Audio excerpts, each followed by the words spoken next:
Thank you for joining The Bridge Shift today, an avenue to tell inspiring stories and understand those who tell them. It is our medium for live conversations with inspirational change makers. Today, our guest speaker is Julie Mallon. She's the founder and senior sleep consultant at Nurture to Sleep. She has over 30 years of medical experience. She's a state-registered nurse, midwife, and health visitor. This year, she's also been invited to the world's most prestigious sleep event, World Sleep Symposium, in North Carolina, USA.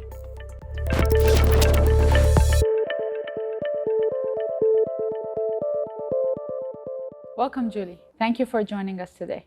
And thank you for inviting me. I'm really excited because I think to share knowledge with our community is really important. So thank you.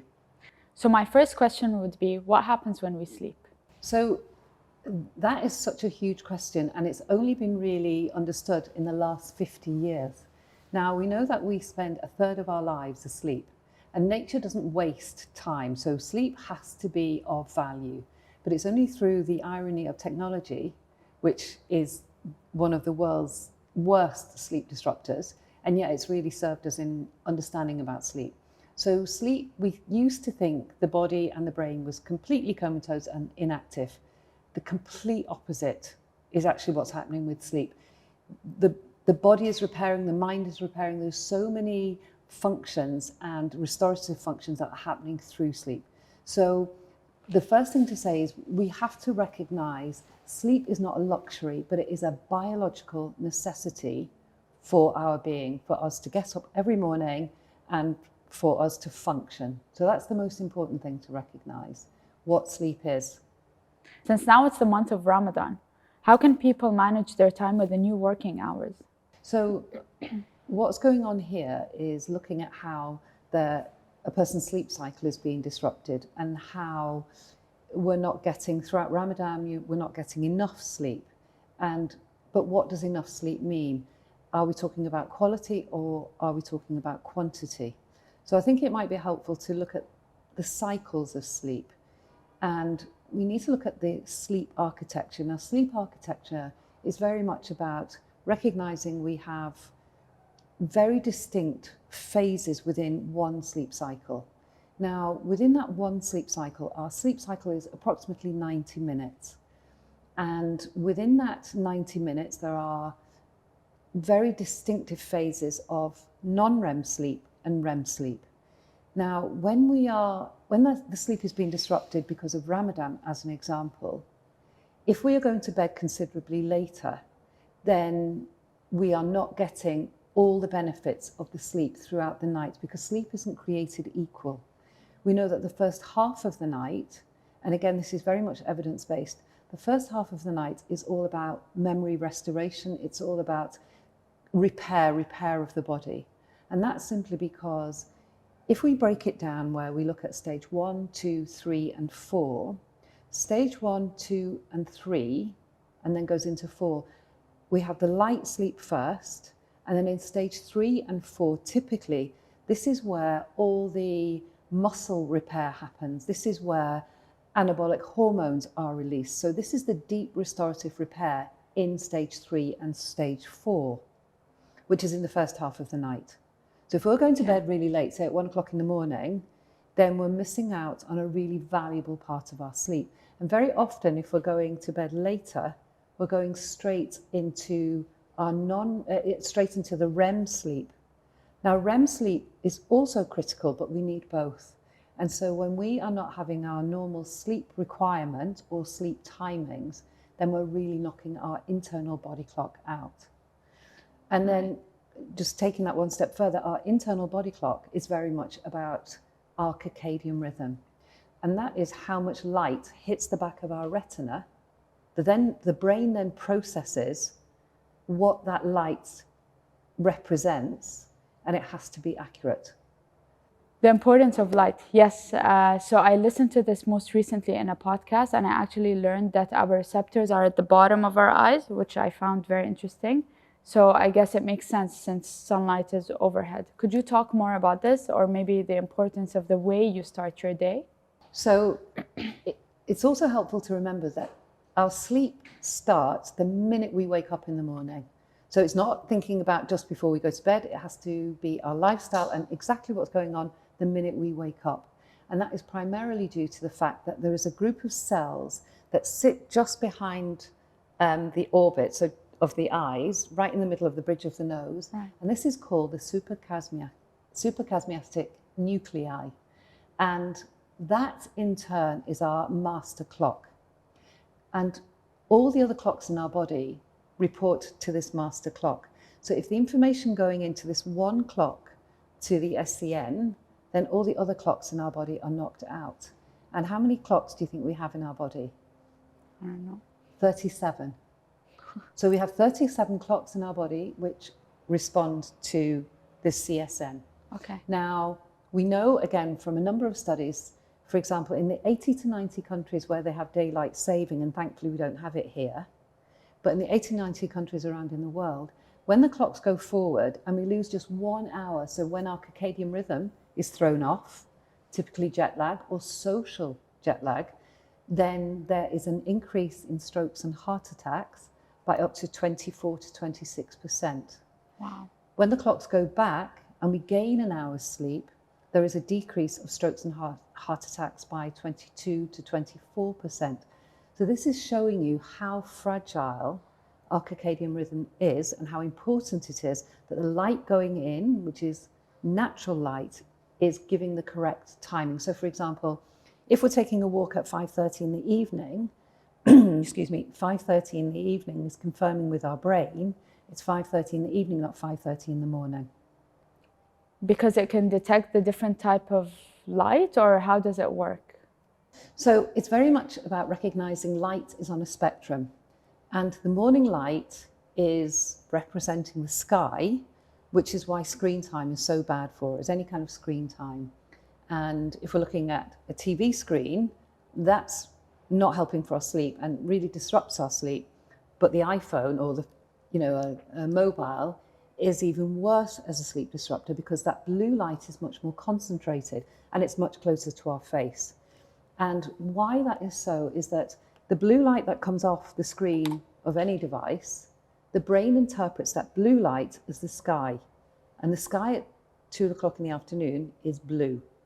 So if we're looking at the screen at 10 o'clock at night, the brain now is given the wrong timing. So it immediately turns off the melatonin, which is our natural sleep aid, and that will disrupt it the entire night. So it's not that it disrupts it just at the beginning of the night, but it disrupts it the entire night. And how it disrupts it is it really reduces our deep 3 sleep. And if we're looking for and knowing that deep 3 is all about performance enhancing and muscle repair, then already before we've even started our sleep, we've reduced the quality. But then what about one's social life? Like some people enjoy their late nights in Ramadan. So, as we know that our sleep cycles are 90 minutes in total, but there is a lot of anxiety being created around sleep because we are now bombarded about how we need to get sleep, Now, during Ramadan, it's really difficult. It can be really difficult because we want to spend time with our family, and yet we also know the benefits of sleep, and we've also got to work. So it's really about looking how we can make this achievable. So if we're looking at the optimum amount of sleep per night, all the research and evidence is saying somewhere between 7 and 9 hours, not 8, 7 and 9. If we look at 8, we'd be waking up in the middle of a sleep cycle. So that's not really helpful. And we know it's 7 to 9 hours because 90 minutes. Now, breaking that down further, if we think 90 minutes times 5, so 5 sleep cycles, adds up to 7.5 hours. So it's not to say that we need to get all those 7.5 hours during the night. We can break it down, and if we're just getting 3 or 4 sleep cycles during the night, we've got to find a place during the day to bring that up to our 7.9. So looking at how much sleep we have and looking at that 24-hour sleep cycle on a temporary basis, such as Ramadan, then we can break it down 7.5. So if we can get 5 here during the night, or even 4, then we can possibly make up during the day. Interesting. Okay. Having said that, this is just temporary because we wouldn't want to do that long term. Because again, we know that the first half of the night is all about deep restorative sleep. So if there is any way that you can get to bed earlier, because that's the really repair and the release of that anabolic hormone, and it's also the removal of all those free radicals of waste products during the night in the early part. So if you can manage your sleep, you might say, okay, 3 nights this week, I'm definitely going to get to bed between 10 and 11. And if you don't get the other nights, then it's not the end of the world, because it's just about taking the pressure off. We've got enough pressure. Everyone has enough pressure. Also to recognize that we know between 2 and 4 o'clock is when our body temperature drops. And that again is altering the cycles. So it's being mindful of early part of the night. Why do we need that early part? For memory restoration and building of repair. The latter part, from 4 o'clock, we now go more into our REM sleep. And from approximately 4 o'clock, our REM sleep, which is rapid eye movement, that is very much almost like an emotional band-aid. And that is allowing us to restore practices that we've had during the day, restore new memories and save them. So how do I know if 7 or 9 hours are sufficient for me? This is where it's very individualized. We all have different sleep needs. Not everybody is the same. If I look at my family, for example, my sleep need is definitely lower than my husband's. My sleep need is definitely lower than my daughter's, my eldest daughter. She is definitely 9 hours. That's her sleep requirement.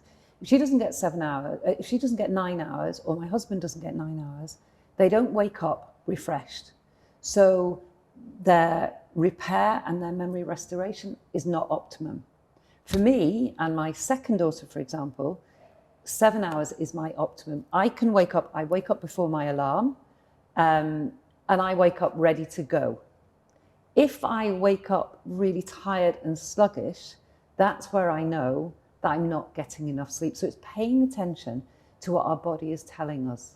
So it's really knowing our body. The best sleep is to look at what happens before you sleep. Recognize that your sleep starts in the morning, not at bedtime. And then how can you enhance that sleep, which is 1 hour before bed, set an alarm on your phone to come off all devices. But if you can't do that, 30 minutes, at least that's a start, and then gradually increase the time that you come off your phone. So come off your phone 1 hour before if you can, if not 30 minutes, that's better than nothing. And finally, what you eat. If you eat food which will impact your digestive system, such as high fats, then that's not going to serve you for sleeping. So look at a lighter diet before you sleep, and of course, hydration. Drink throughout the day to keep your body hydrated. Coconut water is great because that's better at hydrating you because of the molecules within the coconut water than water. So think about your day, and then that will lead you to better sleep.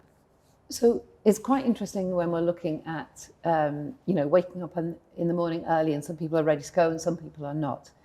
From a research perspective, this is often described as our chronotype. So our chronotype, typically we are either a lark or an owl.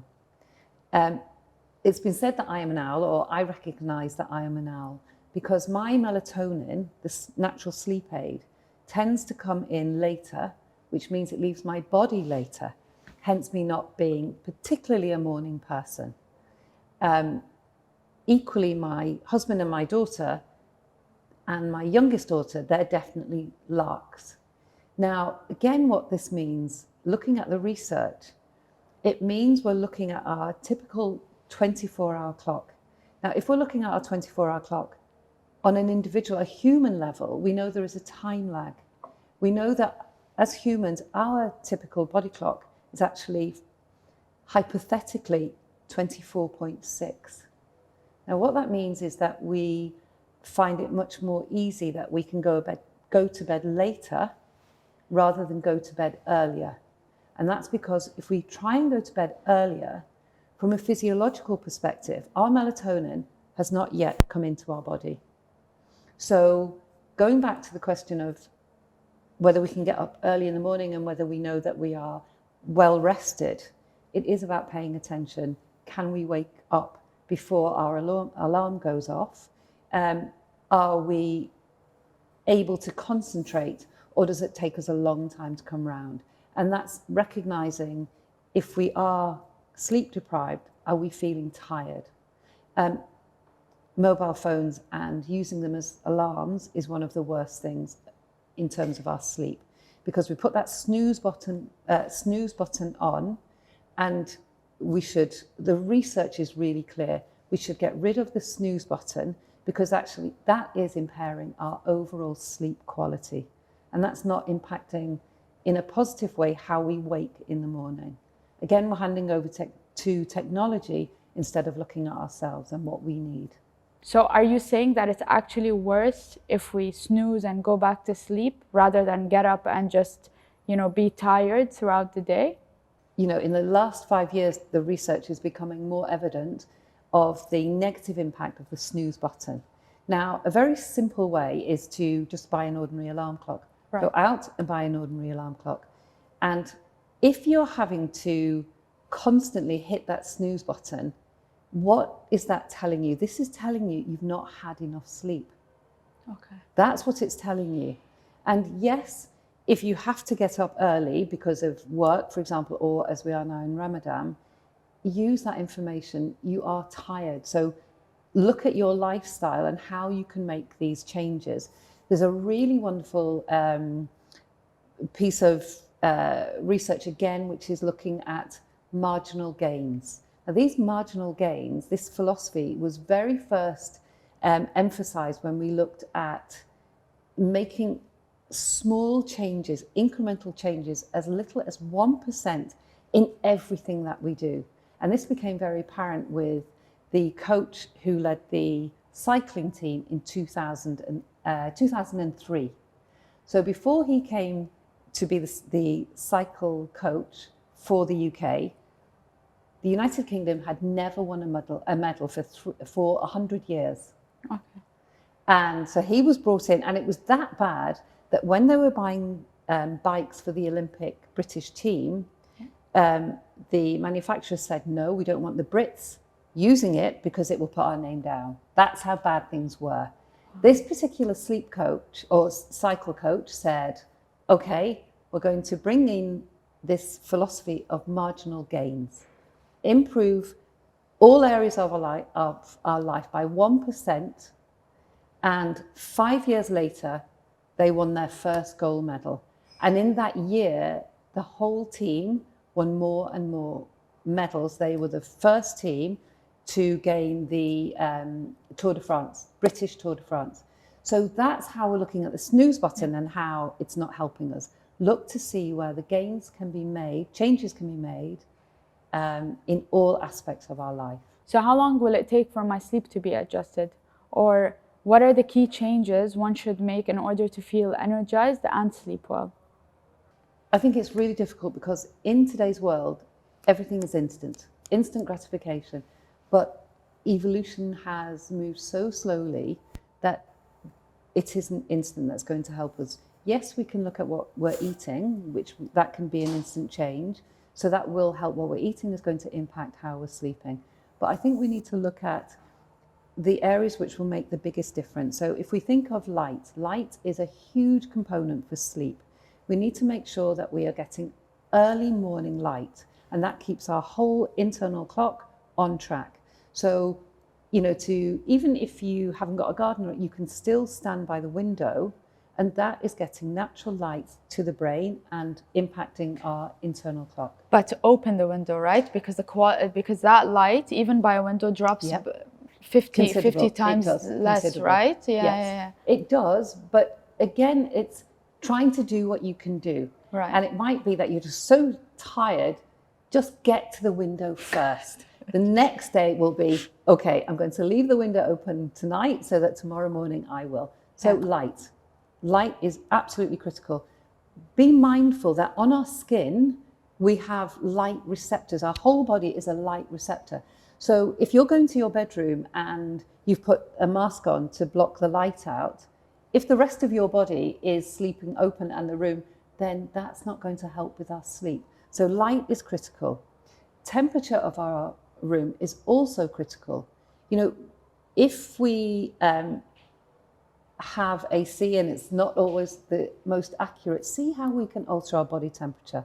Why temperature is really important is because when our body temperature drops, that then signals to the brain to start to wake up, that daylight is coming. With that body temperature, the body temperature drops and then it starts to increase, and then we are starting to wake up. So if that's interfering with your sleep, temperature is really important. And the optimal temperature for sleep is somewhere around 20 to 22. But again, it's about your individual body temperature. Yeah, because I sleep with a really, really low temperature, and that's the only way I can sleep. And really critical to sleep, to maintaining our circadian rhythm. Yeah. So we have light, temperature. The third one is noise. We need to make sure that the noise around us is not interrupting our sleep. White noises, or pink noise as they say, is really, really helpful. And evidentially the best noise for sleep is the sound of the ocean. And that's to do with the frequency and how it hits the brain. And therefore it really promotes deep, deep sleep. And then the last one is about feeling safe. And what that means is that we need to make sure that our bedrooms are only used for sleep and sex. That's it. That we don't use our beds for doing our work. That must be such a strong rule, because if we're using our bed to do our emails and it's about work, we've now placed our brain into the sympathetic nervous system, which is fight, fright, and flight. So we've dialed our brain up. Whereas if we use our bed for what it should be used for, it keeps us in our parasympathetic, which is that relaxed state, and that enables us to sleep. So those are the four really important components of sleep: light, temperature, sound, and safe. So Julie, what inspired you to shift your career path to focus on sleep?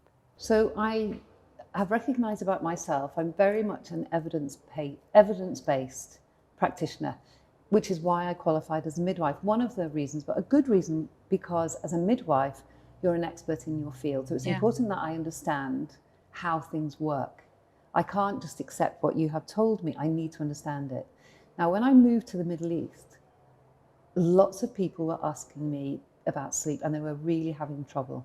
So to be the best practitioner I can be, that's what led me on this path. And the more I learn about sleep, the more I recognize how important it is for all of us in terms of our longevity, in terms of our higher cognitive function, and in terms of our overall wellness. Thank you so much for your time, Julie. How can people get in touch with you if they want to enhance their sleep?